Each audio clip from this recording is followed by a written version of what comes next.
unfortunately for the 49ers, there wasn't many options in free agency at right tackle. No, they were not. And they're all very expensive. That's the problem. And it seems the Niners, if they want a guy on a rookie deal, like they want a quarterback on a rookie deal, they want a right tackle on a rookie deal because they're spending quarterback money on their left tackle. Mm-hmm. Yeah. I mean, McGlinchey was the best prospect in the, at right tackle last year. Yep. It would have been bad, in my opinion. I wouldn't want to re-sign McGlinchey for $15 million a year or whatever he got.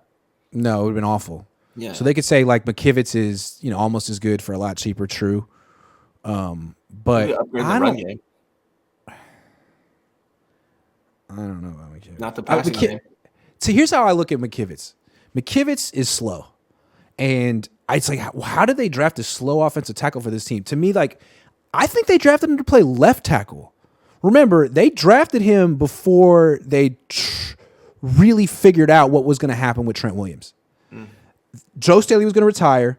They hadn't really finalized things with Trent Williams. And I think when we asked Kyle, what's the plan with Colt McKivitz? Why'd you draft him? He's like, well, we needed a left tackle. We didn't know what was going to happen. Joe Staley was going to retire. So to me, I look at the left side of the Niners offensive line as the bigger, slower side because they run outside zone to the right most of the time.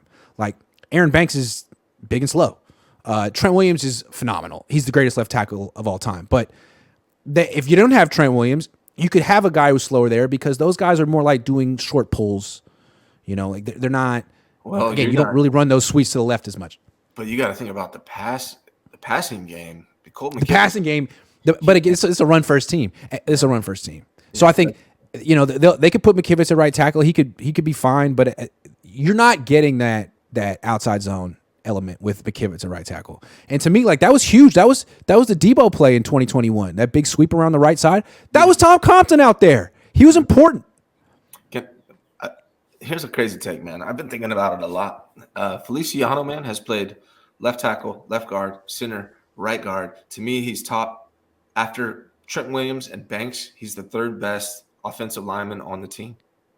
No? He's not good. Feliciano? Not good? Not good. Okay.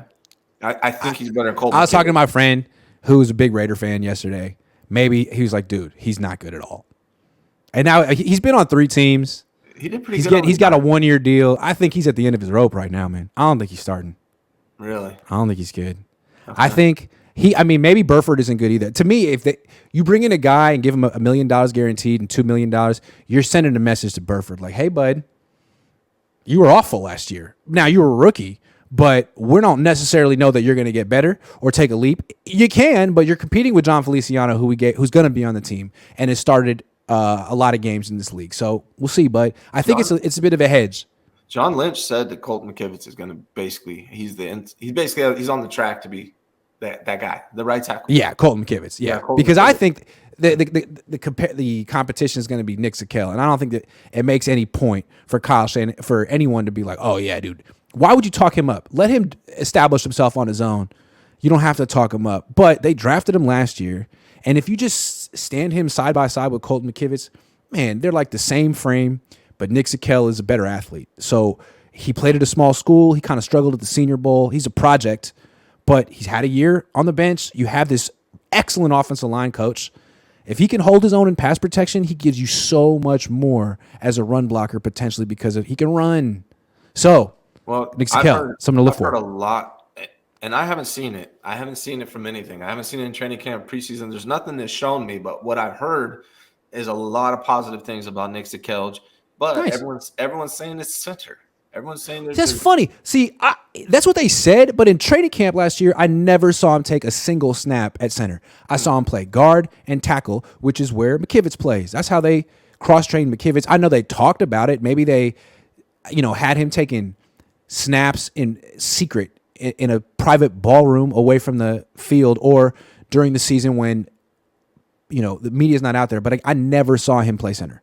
Saw him play guard and tackle. Let me ask you this, sir.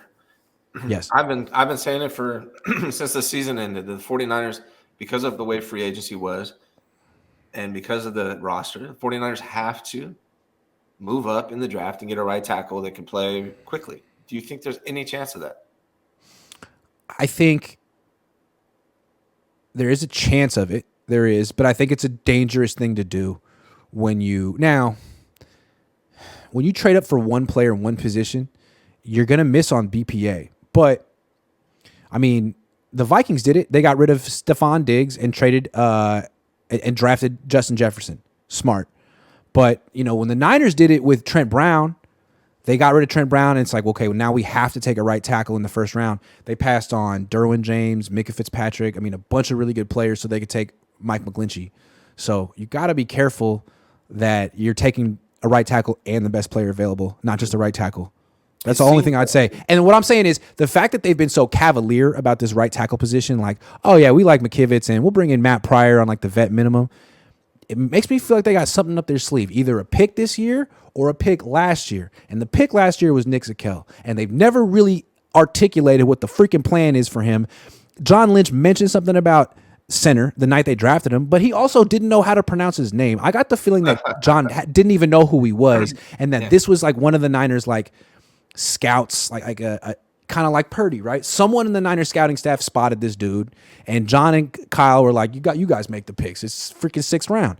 So they took some dude from Fordham, and it's like, all right, well, give him a year. Give him some seasoning.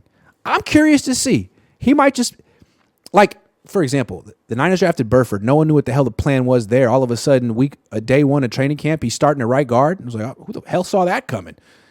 Could be the case with Nick Zakelj. Predict the 49ers starting offensive line, Grant. All right, it's gonna be the same as last year with McKivitz starting at right tackle, and that's how it's gonna start. Burford's gonna get the first crack at right guard. Brendel's gonna get the first crack at center, and McKivitz will get the first crack at right tackle. But you got Feliciano waiting for someone to mess up or get hurt, and he could play any position.